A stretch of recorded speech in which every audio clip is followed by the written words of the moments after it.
సకల దోషాలు తొలగి ఆర్థిక వృద్ధి కోసం మీ గోత్రనామాలతో శ్రావణ మాసం నెల రోజులు శ్రీ లక్ష్మీనారాయణ మహాహోమం పూజ నిర్వహించబడును సంప్రదించండి.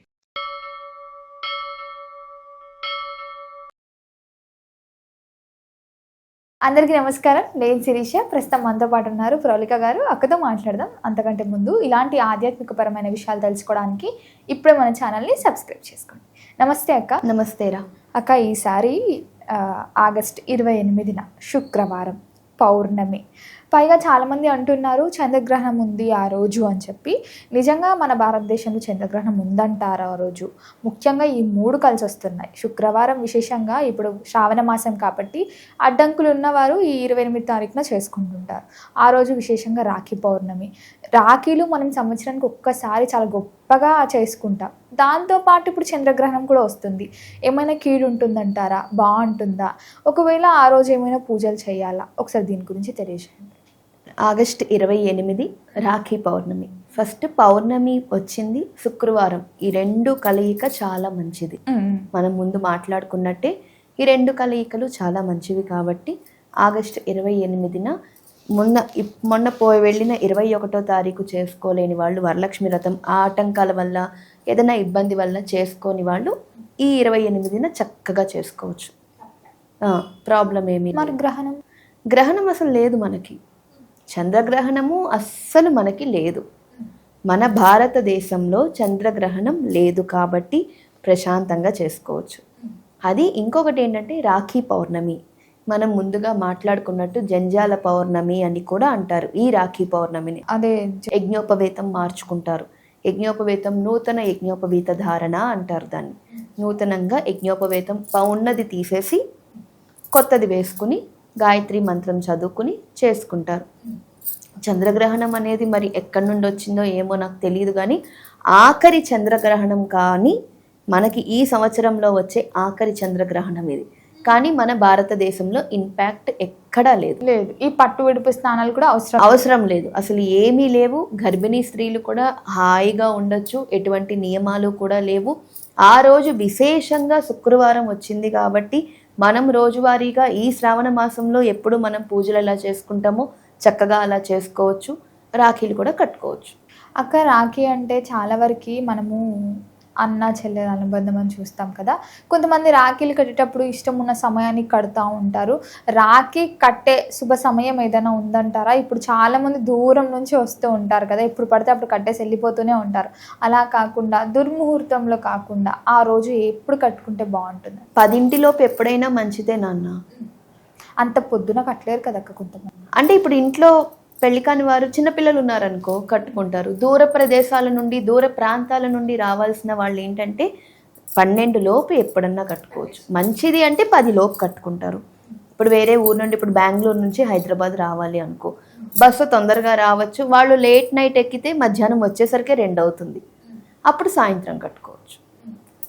మధ్యాహ్నం కట్టద్దు. ఇది కాన్సెప్ట్. మరి ఈ రోజు వరలక్ష్మి వ్రతం ఎప్పుడు చేసుకోవాలంటారు? ఆ రోజు వరలక్ష్మి వ్రతం కూడా 11 చేసుకుంటే మంచిది.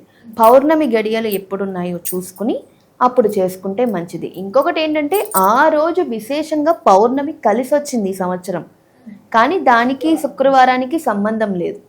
చాలా మంది అనుకుంటూ ఉంటారు కదా అక్క, పౌర్ణమితో కూడొచ్చిన శుక్రవారం చేసుకుంటే మంచిది అని చెప్పి. చేసుకోవచ్చు. ఆ రోజు శుక్రవారము పౌర్ణమి కలిసి వచ్చింది కాబట్టి వరలక్ష్మి వ్రతం చేసుకోవచ్చు. కానీ మనకి శాస్త్రాలు చెప్తున్నది ఏంటి? పౌర్ణమి ముందు వచ్చే శుక్రవారమే విశేషమైన రోజు. దాన్ని అది ఉంది కదా అని ఇది మిస్ చేసుకోవద్దు. ఇక్కడ ఏదైనా అడ్డంకు ఈ 21వ తారీఖు పౌర్ణమి ముందు వచ్చిన శుక్రవారం నాడు ఏదైనా అడ్డంకి ఉంటే ఈ శుక్రవారం చేసుకోండి. ఈ శుక్రవారం పౌర్ణమితో కలిసి వచ్చిన శుక్రవారం. కానీ అసలు వరలక్ష్మి వ్రతం అనేది పౌర్ణమి ముందు వచ్చే శుక్రవారం చేసుకుంటేనే. ఒకటిరా, ఇప్పుడు నీ బర్త్డే ఉంది, నీ బర్త్డే రోజు నువ్వు బర్త్డే చేసుకుంటావా? లేదంటే ఆదివారం వచ్చింది కదా, ఆదివారం అయితే చక్కగా ఫ్రెండ్స్తో కలిసి వెళ్ళొచ్చు అని చెప్పి అప్పుడు చేసుకుంటావా? ఈ రోజు ఉండే వైబ్ ఆ రోజు వస్తుందా? ఉండదు, రాదు. ఆ ఫీల్ రాదు. ఏదో చెయ్యాలి కదా, నామకావాస్తు చెయ్యాలి, ఫ్రెండ్స్ అందరూ వచ్చారు, కొంచెం ఎంజాయ్ చేసుకోవాలి అన్నట్టే ఉంటుంది. కానీ మన మైండ్ సెట్, అబ్బా ఈరోజు నా బర్త్డే, నేను ఈరోజు కొత్త బట్టలు వేసుకున్నా, ఈ హుషారు ఉంటుందా? ఉండదు కదా. అదే పౌర్ణమి ముందు వచ్చే శుక్రవారం అందరూ వరలక్ష్మి వ్రతం చేసుకుంటూ ఉంటారు. మనకేమనిపిస్తుంది, అబ్బా ఈరోజు పండగ, ఈరోజు నేను చేసుకోవాలి, ఈరోజే ఇలా చేసుకోవాలి, ఈరోజే చేసుకోవాలి. ఈరోజు చేసుకుంటే అందరి ఇళ్లలోనూ పసుపు, చక్కగా పసుపు రాసిన గడపలు, ఎంత మంచి సువాసనలు, ధూప దీప నైవేద్యాలు, ఒకళ్ళింటి నుండి ఒకళ్ళింటికి వాసనలు వస్తూ ఉంటాయి, మామిడి తోరణాలు, పెద్ద పెద్ద రంగవల్లులు. ఆ వైబు మనకు అర్థమైపోతుంది, పండగ వాతావరణం అనేది మనకు వచ్చేస్తుంది. ఇది ఏంటంటే అప్పుడు మనం చేసుకోలేకపోయాం కాబట్టి ఇప్పుడు చేసుకోవడం అంతే తప్ప పౌర్ణమి, శుక్రవారము, చంద్రగ్రహణం అనేది అసలు లేదు. చంద్రగ్రహణం గురించి ఎవ్వరూ ఆలోచించొద్దు. మన భారతదేశంలో చంద్రగ్రహణం లేదు. హ్యాపీగా వరలక్ష్మి వ్రతం చేసుకోండి. ఈ వరలక్ష్మి వ్రతం చేసుకోని వాళ్ళు ఇప్పుడు వరలక్ష్మి వ్రతం చేసుకోండి. లేదు ఆల్రెడీ పౌర్ణమి ముందు మేము చేసేసుకున్నాం అనుకున్న వాళ్ళు రాఖీ పౌర్ణమి రాఖీ కట్టండి. రాఖీ కట్టాలి అంటే సొంత అన్న సొంత తమ్ముడే ఉండవలసిన అవసరం లేదు. నీ మనసుకి హీఈస్ ద బెస్ట్, నా అన్న స్థానంలో నేను నిలబెట్టాను అనే వాళ్ళకి ఎవ్వరికైనా సరే మీరు రాఖీ కట్టచ్చు. ఎవ్వరికైనా. నాకు అన్న తమ్ముళ్ళు లేనప్పుడు మనం ఏం చేస్తాం, హ్యాపీగా వెళ్ళి మా అబ్బాయికి కట్టుకుంటాను నేను, అలా కట్టచ్చా? కొంతమంది హస్బెండ్ కూడా కట్టొచ్చు అంట కదా కొన్ని ప్రాంతాల వల్ల. రక్షాబంధన్ అంటే రక్షగా ఉండే ఎవ్వరికైనా కట్టచ్చు నాన్న. ఇది మన దక్షిణ భారతదేశంలో లేదు అసలు, ఉత్తర భారతదేశం వాళ్ళది మనం తెచ్చుకున్నాం. రాఖీ పౌర్ణమి ఒకటి, హోలీ ఒకటి, ఇంకొకటి ఇప్పుడు జరుగుతుంది చూడు, జల్లెడ పట్టుకుని చూస్తారు, అదేదో పూజ ఉంటుంది, మార్వాడీస్ చేస్తారు ఎక్కువగా, అదొకటి. ఇవన్నీ ఏంటంటే మనం తెచ్చుకున్నాం, వాళ్ళ సాంప్రదాయం మనం తెచ్చుకొని చేసుకుంటున్నాం. కానీ రక్షగా ఎవరు ఉంటే వాళ్ళకి కట్టుకోవచ్చు చక్కగా. అంటే అన్న చెల్లెళ్ళు అంటే ఎప్పుడు జీవితాంతం కూడా అన్నకి చెల్లి రక్ష, చెల్లికి అక్కకి తమ్ముడు రక్ష, అందుకుని కట్టుకుంటూ ఉంటారు. ఆ కంకణం అంతే. ఇప్పుడు మనం వరలక్ష్మి వ్రతానికి తోరం కట్టుకుంటాం, అది కంకణం, అమ్మవారి దీక్ష, అమ్మవారిని ఒక కంకణంగా మనం ఆ రోజంతా దీక్షలో ఉన్నాము అని. ఇది రక్షా కంకణం, కంకణం అంతే. అంతకు మించి రాఖీ పండగ అంటే ఇప్పుడు నేను మా అబ్బాయికి కట్టుకుంటాను, నేను కట్టుకోవచ్చు, హ్యాపీగా కట్టుకోవచ్చు. చాలామంది ఏంటంటే మంచి వసూలు చేసుకోవచ్చు అన్నట్టుగా కూడా చాలా వరకు అలాగే ఉంటుంది కదా, చాలా వరకు అలాగే చిన్న ఆశ ఉంటుంది అంతే. ప్రతి ఆడపిల్లకి అంతే ఏదో ఇస్తాడని, అవును, పుట్టింటి వాళ్ళు ఏదో ఇస్తారు. పుట్టింటి వాళ్ళ నుండి మనం సంపాదించుకునేది అదే కదరా. ఏం బంగారాలు వెండిలు ఆస్తులు అక్కర్లేదు.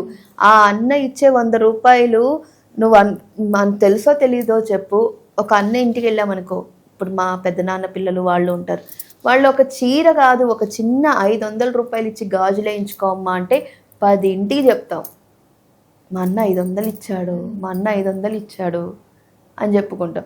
అదే భర్త 1,00,000 రూపాయలు పెట్టి కొనిచ్చినా సరే అస్సలు చెప్పుకోం మనం. అన్న తమ్ముడు అంటే అదొక వైబ్, అదొక వైబ్. ప్రత్యేకంగా ఆ రోజు ఏంటంటే ధన్యాల పౌర్ణమి అంటే ధన్యం మార్చుకోవాలి. ధన్యం ఆచారం ఉన్న, యజ్ఞోపవేతం ఆచారం ఉన్న ప్రతి ఒక్కళ్ళు కూడా యజ్ఞోపవేతం మార్చుకోవాలి. గాయత్రీ దేవికి దండం పెట్టుకుని ఇప్పుడు మార్చుకోకపోతే ఏం కాదా అక్క?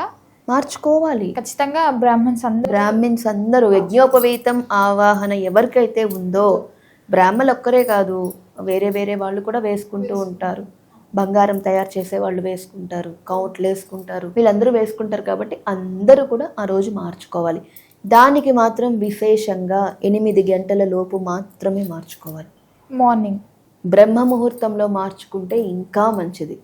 తలస్నానం చేసి మగవాళ్ళందరూ తల నిండా స్నానం చేసి ఒక పీట వేసుకుని పంచపాత్ర ఉద్ధరిని పెట్టుకుని ఆచమనం చేసుకుని మీ గోత్రనామాలు చెప్పుకుని, యజ్ఞోపవేతం తీసేటప్పుడు ఒక శ్లోకం ఉంటుంది, యజ్ఞోపవేతం వేసుకునేటప్పుడు శ్లోకం ఉంటుంది.